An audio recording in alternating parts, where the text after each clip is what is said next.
Hello to our Wildcat families out there. Today is Thursday, July 28th, 2022. My name is Nikki Jenkins. I am the Senior Program Specialist for the Parent and Family Association here at the University of Kentucky. And we would like to welcome you to Cat Chat Live.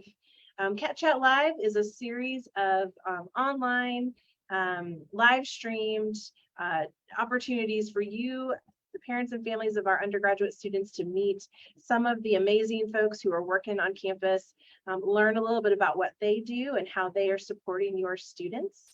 And today I'm very excited that we have some officers from our UKPD department to talk a little bit about campus safety. I know that we just got done with Big Blue Nation orientation, and we had a lot of questions from families during our student panel about what safety is like on campus and how students feel when they're walking around. And so our guests today are going to have a lot of great information to share with you.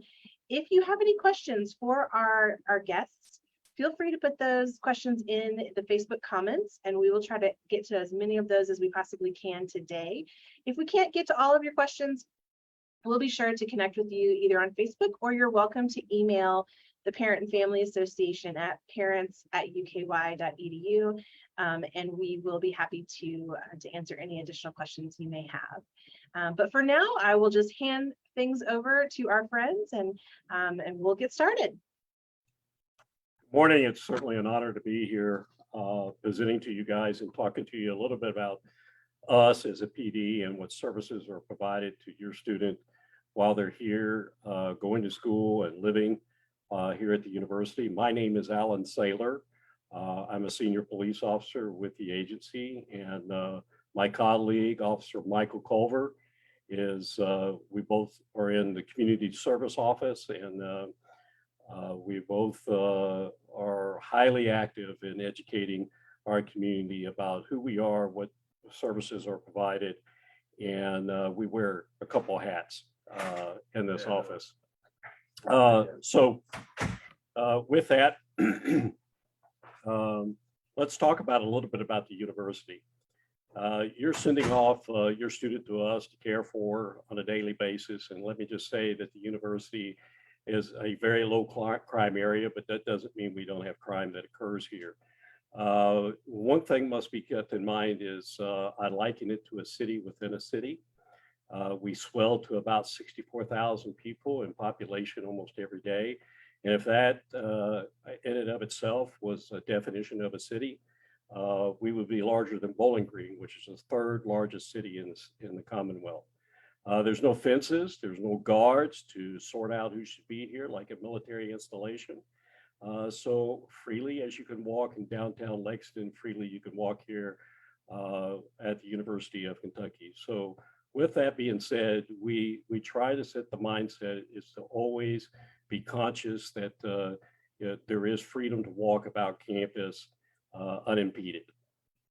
The next thing is about us. Why do we need a University of Kentucky Police Department? Well, I've already said it, and like most places, crime does occur, even though it is low. We are a public police agency. We are public police officers. Each one of our officers spend about 20 weeks in the academy. After certification and graduation, they're sent back to us, and we put them through what we call departmental induct, where we're getting them associated and acclimated to their community and being prepared. They have to go through a board to be put out on their own without being supervised by an officer that's training them. And then on an annual basis, they have to go back for professional development, just like any other police officer throughout the Commonwealth. The number one crime is something that most students and parents ask.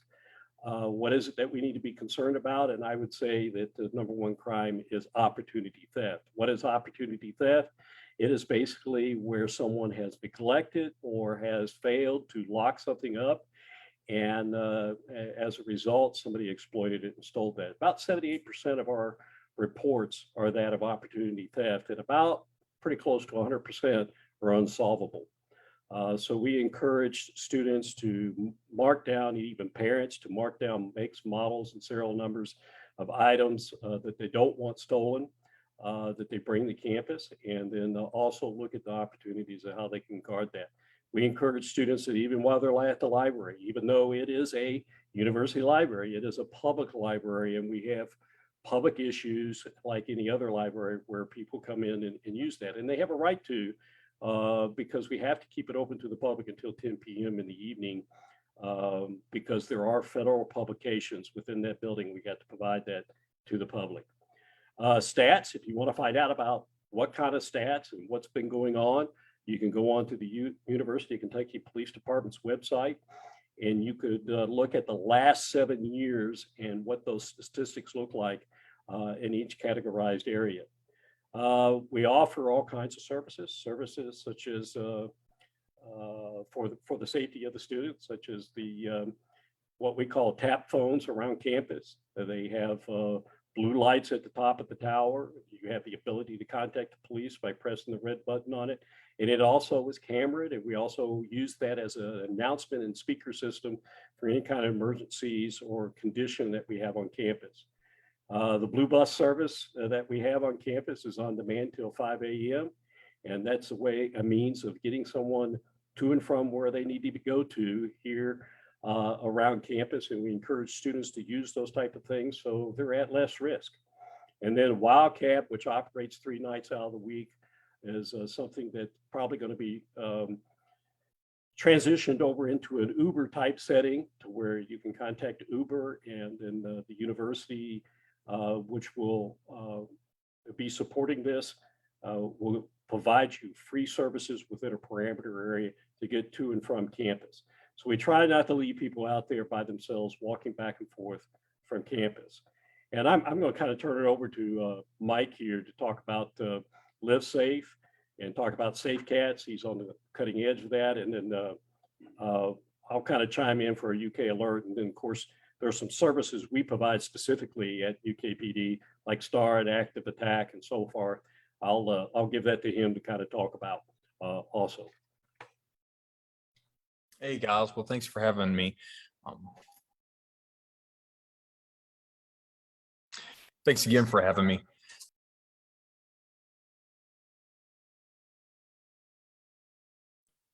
Yeah, so Livesafe is the on-campus safety app that we use. It's great app. As a student, I wish that I had it while I was a freshman and sophomore. A lot of great things there. It has all of UK Police's resources in it. I know a lot of parents are really interested in the blue tap phones that we have all throughout campus.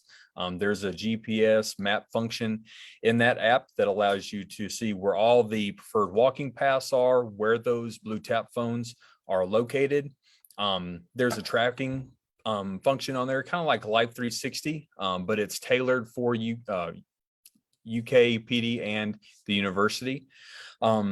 He also talked about STAR. There's information out there about our women's self-defense course that is coming up. We're starting it from pre-COVID days. Obviously, we couldn't have it during COVID, but we're starting it back up in September. It's taught by a female. It's offered to all females on campus and off campus. I think there's 18-year-old age requirement or age minimum. And I taught it myself, so I stand behind what we teach. It's a free 3-night course. First night is usually all information based, and the nights 2 and 3 we get to have a little bit of fun.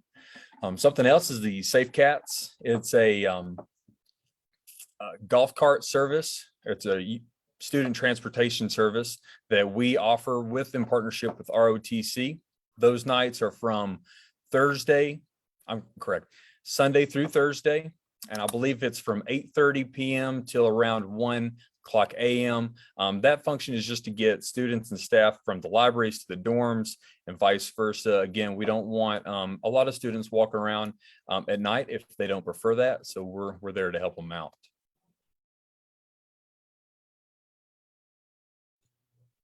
Can I ask really quickly, how would someone find out how to contact Safe Cats, or if they were just at the library, they needed some help, what number would they call? It would be 257 SAFE would be the number. Great, I will put that in the chat.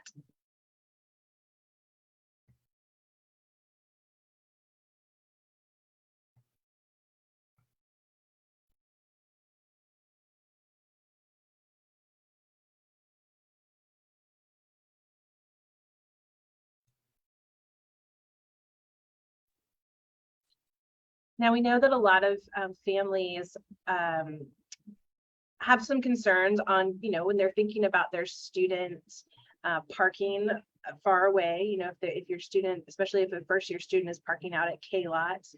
And I know that you mentioned some services that that would be really helpful to them as they're parking out there. But can you talk a little bit about what security is like in the parking lots and especially at K-lot? Well, if you use the on-demand bus service, I can tell you that they're pretty responsive. We're looking at a very short period of time, which somebody would arrive and pick them up at one of the bus stations that are located around the stadium area. Under contract, Livesafe escort does not go beyond Cooper Drive, but that doesn't mean your student couldn't meet them on the other side of Cooper Drive to be escorted to where they needed to go here on campus. So there are availabilities that are out there. The one thing that needs to be understood is if you are going to make arrangements with Safe Cats is to make sure you make that in advance because they may be serving others and it does take some time. And so you'll be kind of put in a line and priority accordingly. That's a great tip. So for families, just make sure your student knows that we have all these great resources, but they need to plan, right? They need to plan ahead and think about how they're going to be getting around campus, especially if they're going to be traveling at night, and make those arrangements ahead of time. I've also put in the chat or in the comments the link to the Livesafe app so that families can look at it and see what type of support is available through that app. And definitely encourage your students to download that. A lot of students use that on campus. It's very, very helpful. Livesafe, I just to add to that, Livesafe is a great app, particularly for a freshman who is unfamiliar with campus and needs to find where that class is or that building is for their class. And so if you use the Livesafe app, you go down an alphabetized list of buildings. You will find the building that class is in, and then if you click on it, it will give you a walking path from where you're at to that particular building. So it's helpful in that respect too. That's great. Another question that we receive a lot from families, especially first year families, they're really curious about security in the residence halls and what that looks like. So do you think you have any tips or information about what that security looks like? Well, when the new residence halls went online, when they were in the drawing stage, my office, it's one of the hats we wear here, is to assess and look at security like that. And I can tell you that it's much better than what it was in yesteryear. So some parents that may have went to UK and have seen yesteryear halls, they may think, well, they're not very secure. Well, we're in the future now with what we have, and I can tell you that our goal in this office and that of the PD was to prevent anyone that came into the buildings from being able to access upper floors other than the common area where the lobby is. And we wanted to make sure that students from another part of campus could not access one hall to the next hall to the next hall. It was specific to the hall they belonged to.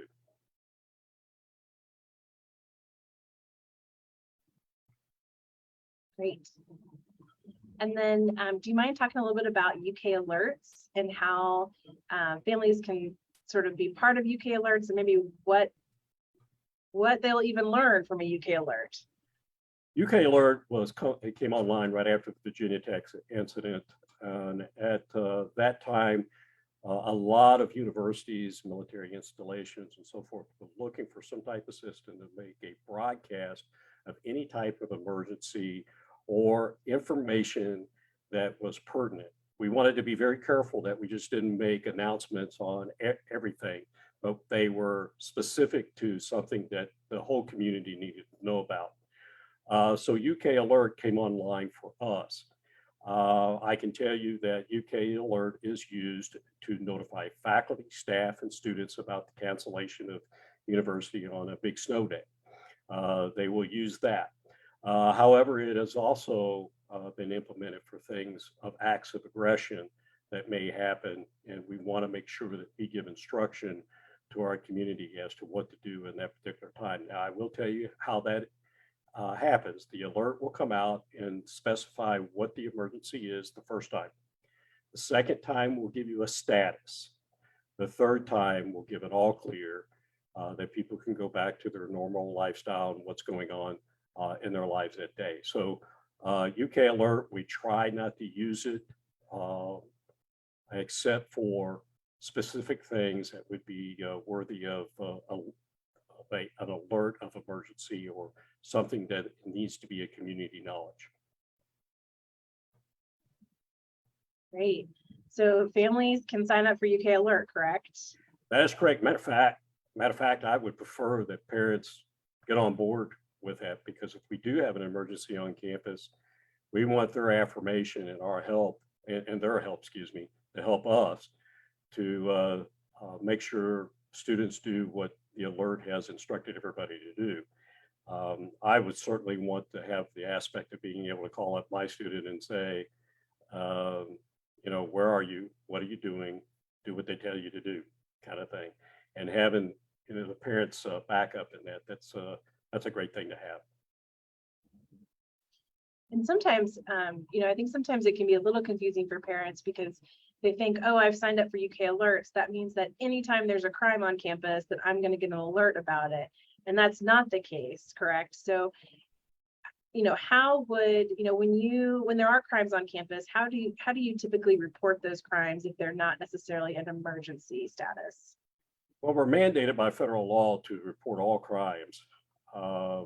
And I can tell you that those crimes that are personal in nature, some of them that I think of is a serious assault, a robbery, sexual assault, those type of things that occur on campus. Those are things that we put out. Now, some people have questioned us why certain events were not put out, and that was because the suspect was incarcerated. So it's no longer a community concern because the person has been incarcerated. However, if we do have something that's outstanding, yes, we're going to make people aware that this is an event that is occurring or is nearby campus. I mean, close proximity of those areas to make the community aware that this is what's happening in the community.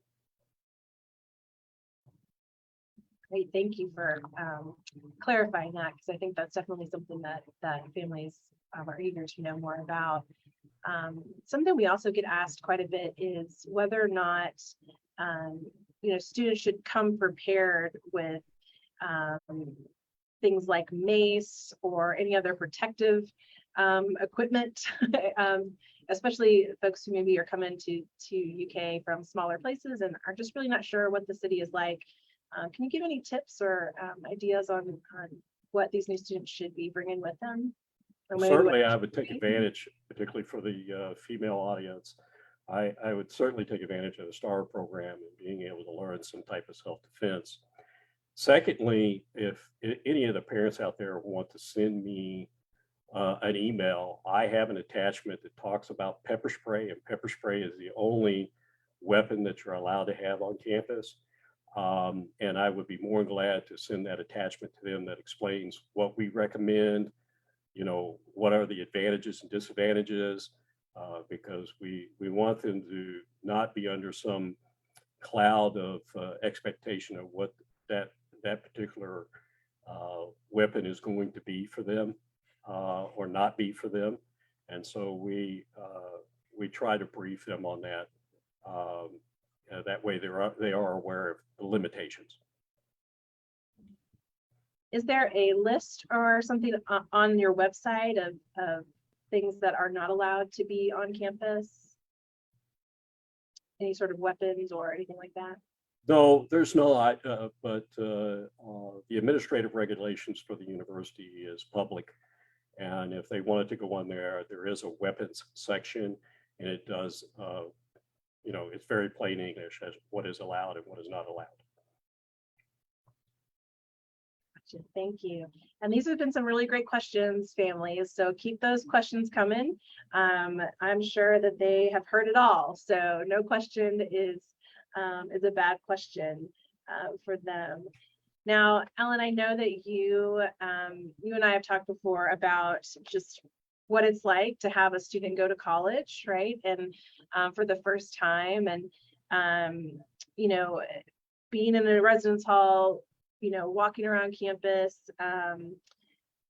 If a student is on campus and they are just not feeling safe for any reason, whether that's, they see someone that they feel like is suspicious, or they just have a weird feeling. What is your, what do you suggest that they do? I know there's lots of different supports, but if they're just randomly walking around campus, what's your go-to for them to make sure that they're safe? Well, I mean, one thing I kind of use a lot is when we visit a strange city, we have a tendency to be more alert about things because it is somewhere we've never been before. And so having that type of alertness while you're out and about is advantageous to you. And making good decisions about where you're walking and what you're doing, walking about is very important. So what am I saying here? Well, if there's an alley or a no man land that you're trying to cut through to get to a certain location, that's probably more risky, let's put it that way, than what it would be staying out in the open where vehicle and pedestrian traffic can see you. I can tell you that the university is buzzing until 10 p.m. in the evening. So there's a lot of people out and about. It does kind of quiet down. Some nights, not so much, but they're out and about. It's just basically being very aware of your surroundings and the situations around you. Situational awareness, I guess, is one way of putting it. That way you can know whether or not there's some kind of anomaly out there that you need to avoid and go a different direction with that. Something I say to students when you're talking about inside of a hall of some sort where you're living is, yeah, you're gonna find a lot of friendly people here. But the reality of it is not everybody is your friend. So keep that in perspective. Your friends you can keep closer and allow riskier things, like allow them to be around your valuables and those type of things. Others, you might want to be a little bit more cautious. I hope I have answered that. I don't know. Yeah, that's great. That's great. Absolutely. Just this idea of recognizing that you need to always be alert and be present where you are and watching. Yeah, absolutely. Now we've had a couple of questions come in for you. One in particular is about, again, signing up for alerts, and I've dropped the sign up, the website where families can sign up to get UK alerts in the Facebook comments. So you should be able to grab those there. But the other question is about STAR. We have a question about, what's the difference between like a STAR self-defense course and a RAD defense class? I've never had a RAD defense class or took any of their trainings. I know some of our newer officers that are revamping our STAR classes took RAD, and the feedback that I got from them, they like some of it, and they don't like some of it. Ours is education based. Like I said, the first night, our instructors have done their own research backed by several different credible sources, some law enforcement, others not law enforcement. So I feel like that information's better well-rounded and better suited for our community, where RAD maybe isn't targeted towards a college aged audience, if that makes sense. We want to make sure what we're putting out is pertinent to our college community. And then nights 2 and 3 are more physical, active based. We show you those techniques that we want you to take from our class. Again, I'm not really familiar with RAD, but I do know that that our instructors have been certified in RAD and have took those RAD classes, and they take what they agree with and what's better suited for our community. So that there is going to be a little bit of difference between what they present and what our STAR instructors are certified to present. That makes sense. I will say that I have had a couple of students do the STAR program in the past, and they are so excited that it's coming back. They love it. So definitely something to consider encouraging your students to do. I think that'd be a great opportunity for them. We have a couple of questions, but before we get into those, just in general, I know some college campuses have different phone numbers for emergencies. And so here at the University of Kentucky, if a student needs to call an emergency phone number, what is the number that they will need to call? If they're calling from a landline phone, then it would be 911 and that comes directly to us. From a cellular phone, if you dial 911, you're going to get the Lexington Police Department. If you do need us, they will do a transfer to that. But we also would encourage pound UKPD, but that short number is what it is called. The short number has had some difficulty. So I would say if you need assistance, call the Lexington Police Department through your cell phone at 911. And if they will literally start an officer themselves and then make notification to us because we're closer. Gotcha. So if they're on a landline on campus and they call 911, it's going directly to you. If they're on a cell phone, it's going to go to the Lexington Police Department, and they will handle it or they will route it to you. Yeah, even better though, there's a little bit more steps to the process of it. But if you have Livesafe, there is a message area and a phone number directly to us on there. Once you are messaging us and once you have paid a phone call to us, you've now invited the police department in. And once you've invited us in, we are now tracking you. So we know where you're at. So let's say you're unable to text us back or to speak to us because being quiet is probably the best thing to be. We still know where you're at and we will come to that location. That's a great feature. I didn't even know about that feature. So Livesafe app, that's a great way to be able to message the UK Police Department and have them start tracking you if that is necessary. I think that's great. Yeah, the big thing is to make sure that you disconnect the tracking unit after the detention is over with, because it does continue to track. So you have to cut us off. Yeah, to let them know. Yeah, we have some parents who are saying, oh, they love that. They love that part too. So great. Yes, we love the Livesafe app. Absolutely. The other thing is friends can track one another and can be invited in. If parents participate in Livesafe, parents from home can track their student while they go from one location to another. And the same thing there. A lot of questions are asked on that app. Do you want them to continue to follow you? If not, then you can cut it off, that kind of thing. Great. Well, it looks like we've gotten through all of our questions. Do you have any last minute tips or insights into how these parents can be supporting their students and making some good decisions for their safety on campus? Well, I'm a father of adult children and went off to college, and I can tell you is whatever you're telling them in the way of cautions, they may seem like they're blowing you off, but they really are listening. And I would continue to say it over and over and over again. And I assure you down the road, it will pay off. Anything, Michael, you have? I just want to say I'm really excited about of this school year. I feel like hopefully that we're getting past the post-COVID stage, so that opens up for a lot more opportunities for us to interact and engage with our community, our students out there.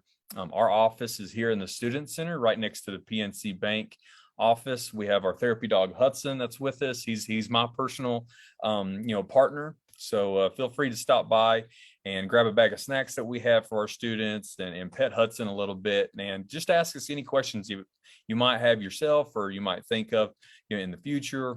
So definitely come in and say hi to us if you get a chance.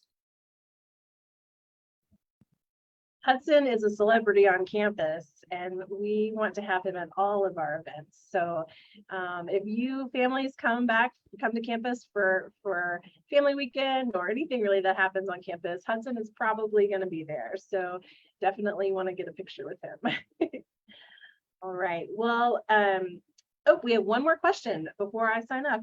The question is, if a student finds themselves left behind by their friend group, maybe they're out late at night and they're left behind, who is the go-to person for them to call? Let's say if they're on campus, and then if they're off campus, what are some options for them to get home? On campus, there's a lot of options. Bus on demand. You have Safe Cats that can provide a service to them.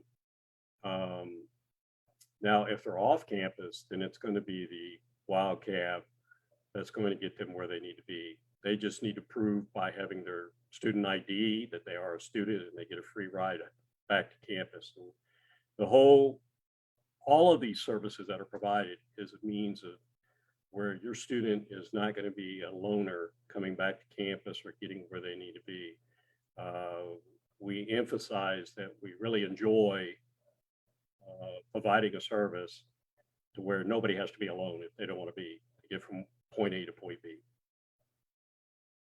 I hope I've answered that. I think that just keep in mind that the wild cab operates within a perimeter outside of the university. It does not go everywhere that I'm aware of in Lexington to pick up your student. So I have put the wild cab link in the comments so that families can take a look at their hours, where they go. Students can actually utilize Uber to access the wild cab, which is really easy because they're already using Uber for other things. And it's a free service for students. So definitely encourage your student to check out that website, learn about wild cab. It's a great resource, especially on the weekends late at night. All right, I think that's all of our questions. Alan and Michael, thank you so much for being here with us today. I appreciate you. Again, families, if you have additional questions that we haven't gotten to, feel free to put them in the comments, or you can email parents@uky.edu and we'd be happy to answer your questions. We have another Cat Chat Live next week on Tuesday at 12:15, and we will be talking about move-in. So if you are new to the university and you are not sure how move-in is going to work, this is going to be a great Cat Chat Live for you to check out, and we'll give you all the details and answer any questions you might have. But for now, we just appreciate all of you and wish you the very best for the fall. We look forward to seeing you on campus. Be safe and go Cats!